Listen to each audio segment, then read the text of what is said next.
Maka saya itu ketawa kalau ada orang sombong menyuruh orang-orang supaya kembali ke Al-Quranul Karim. Kita harus kembali kepada Quran, tidak usah mendengarkan kiai, terus ke Quran langsung, itu panutan kita. Ternyata yang dimaksud Al-Quranul Karim oleh dia ini dan sebangsanya itu Quran punya Pak Lukman ini, Quran terjemahan Kementerian Agama.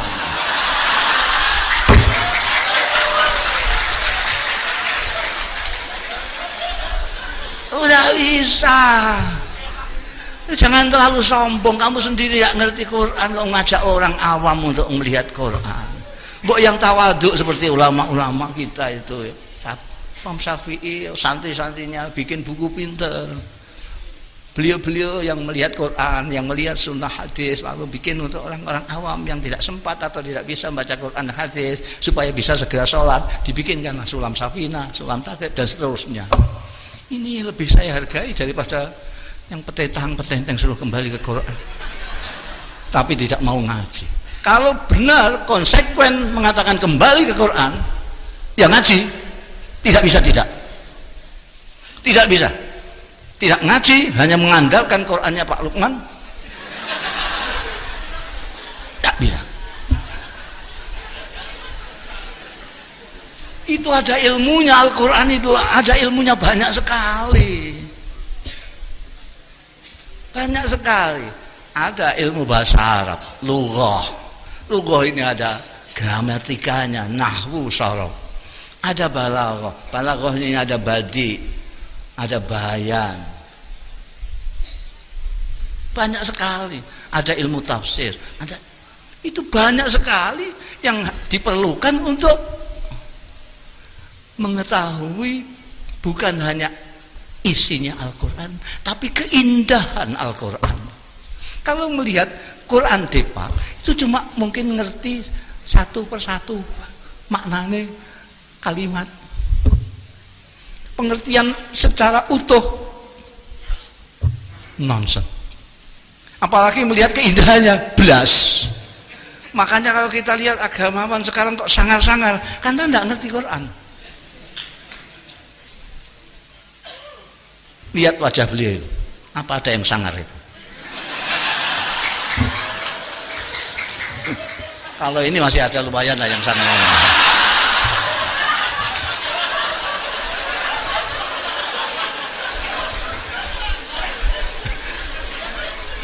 Wajah sangar dan tidak sangar itu ada korelasinya dengan pemahaman dan apresiasi tentang keindahan Al-Quran.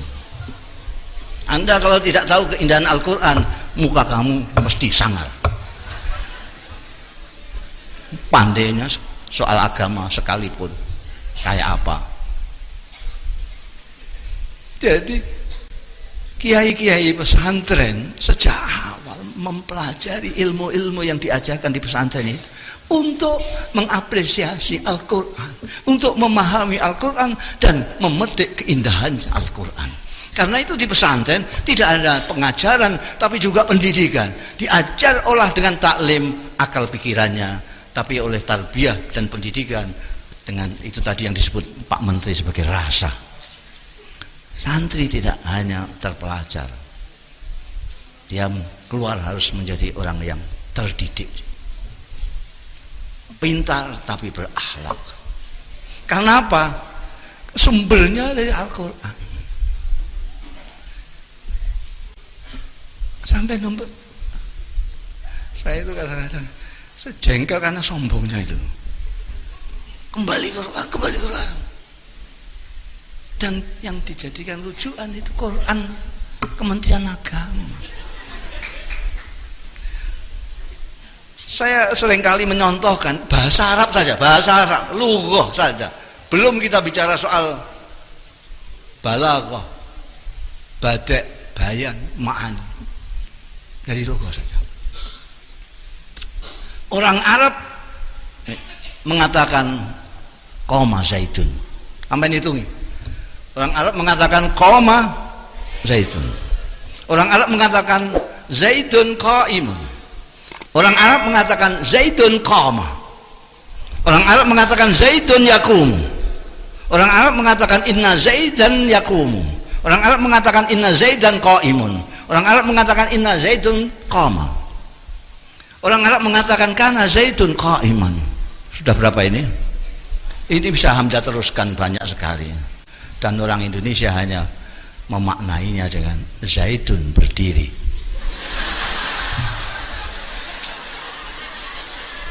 Berapa nuansa makna yang hilang di sana. Ini baru dari lafaz. Kita enggak, orang sembrono mengatakan ngerti Quran itu harus ngaji yang lama, harus ngaji yang lama.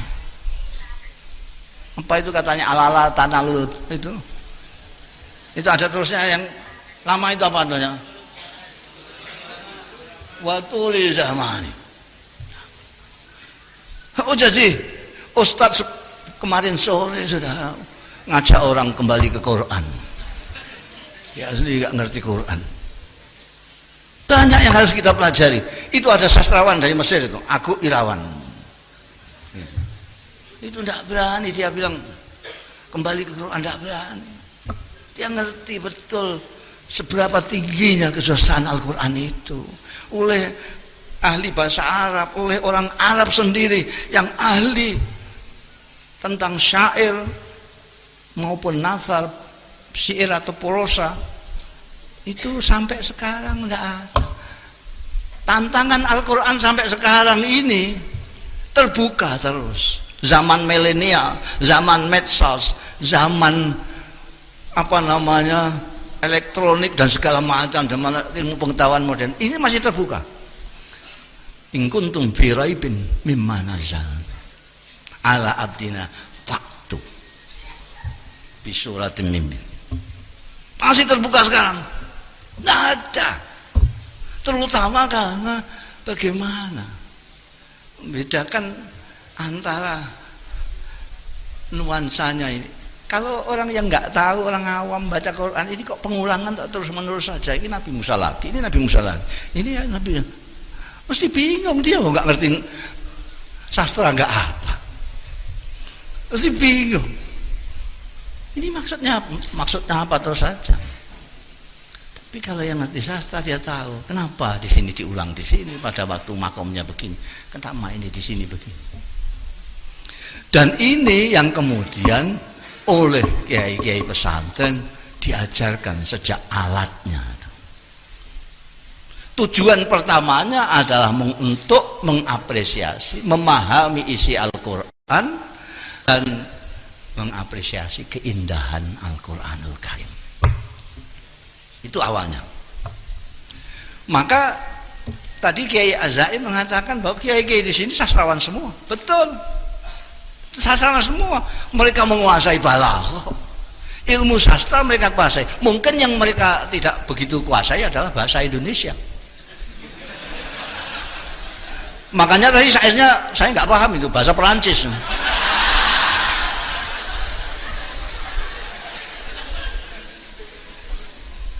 Kalau santri-santri yang seperti Aku Irawan dia menguasai bahasa Indonesia, ya bisa bersastra-sastra. Kiai Zawawi Imron dia ngerti bahasa Indonesia, dia bisa bersyair dengan bahasa Indonesia. Tapi ayah saya pakai bahasa Jawa, mbah saya pakai bahasa Arab. Kiai Hamid Pasuruan itu dijuluki sejak ditermas, mau tidak ditermas sudah dijuluki adib. Adib itu sastrawan karena beliau menguasai ilmu balaghah, badi', bayan, ma'ani. Itu Kiai Abdul Hamid Pasuruan. Cuma kemudian yang apa namanya yang lebih mendominasi wacana masyarakat itu ada kewalian beliau. Jadi kesusastraannya hilang. Sama Kiai As'ad ini sebetulnya sastrawan, tapi karena kewaliannya sastranya hilang. Orang tidak menyangka kalau beliau sastrawan karena ketutupan dengan kewaliannya. Kiai Hamid juga begitu, betulnya sastrawan, punya buku dewan kumpulan puisi, tapi ketutupan kewaliannya. Itu kebalikan saya lah.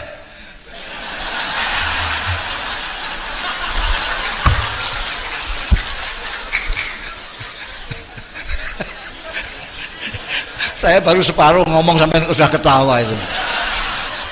Kalau orang Jawa mengatakan Anda itu limpat. Limpat seprapat tamat sudah.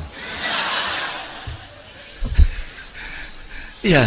Jadi seperti Syekh Abdul Qadir Al-Jalani, dia menguasai 12 disiplin ilmu. Tapi beliau terkenal sebagai Sultanul Aulia. Jadi sebetulnya gitu. Jadi kiai-kiai beliau ini sastrawannya ketutupan. Tapi pasti, apakah dengan menggunakan bahasa Arab, bahasa Jawa, Kiai Ali Maksum membuat syair yang luar biasa indah. Hadratus Syekh Hasyim Asy'ari, konon beliau bisa seperti penyair Arab, bisa bersair secara irtijalan, improvisasi. Di sini saya belum pernah tahu orang yang penyair Indonesia yang bisa improvisasi. Ada yang agak mendekati itu, Sosiawan Lea, ada enggak? Ada, Sosiawan Lea ada. Mana orangnya? Dia itu pagi tadi sampai bilang saya bikinkan syair untuk nanti malam. Dia apa temanya? Sastra pesantren. Dia udah bisa bikin. Tapi yang irtijalan itu hampir tidak ada. Jadi ngomong biasa gini lalu bersair. Kalau orang Arab biasa itu. Sayyidina Umar bin Khattab, Sayyidina Ali biasa. Sayyidatina Aisyah biasa. Ngendikan terus bersair biasa. Tapi di sini saya belum pernah lihat. Agak mengkek-mengkek sosial itu. Sosial itu sehari sebelumnya bisa. Kalau bangsa aku ya sebulan lah lama itu. Jadi apa namanya, di pesantren itu memang diajarkan sastra. Ada yang hanya untuk memahami dan mengapresiasi keindahan Al-Quran, ada yang kemudian karena kiainya kreatif digunakan sendiri untuk menciptakan. Maka Anda akan lihat banyak dari dulu kiai mempunyai syair-syair. Bahkan ini sayang yang sebetulnya dulu siap untuk mencarikan puisi-puisinya Hadratus Syekh Hasyim Asy'ari itu cucunya Kiai Isom, tapi Kiai Isom dipundhut Allah Ta'ala muda. Jadi belum ketemu sudah kapundhut. Sekarang tidak ada lagi yang senang dengan maktabah dan mau mencari. Itu ada. Jadi dulu Kiai Hasyim dengan siapa, dengan Kiai siapa, kalau tidak cocok soal apa, itu ditulis dalam puisi, dalam syair.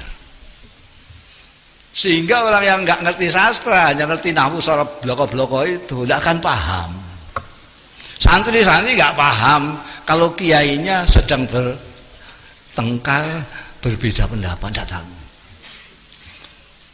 Itu pertama, menyembunyikan perbedaan mereka supaya santri tidak menganggap permusuhan.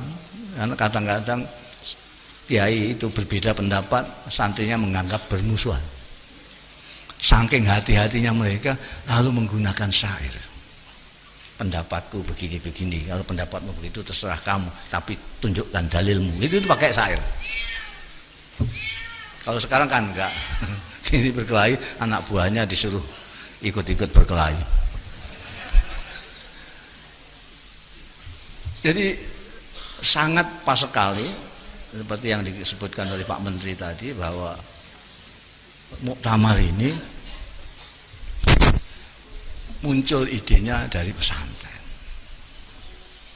Dan sekali lagi pesantren memandang sastra ada seperti sastra yang ditunjukkan oleh Al-Quranul Karim, yang mengalahkan semua sastra yang ada. Bukan hanya muatannya tetapi keindahannya.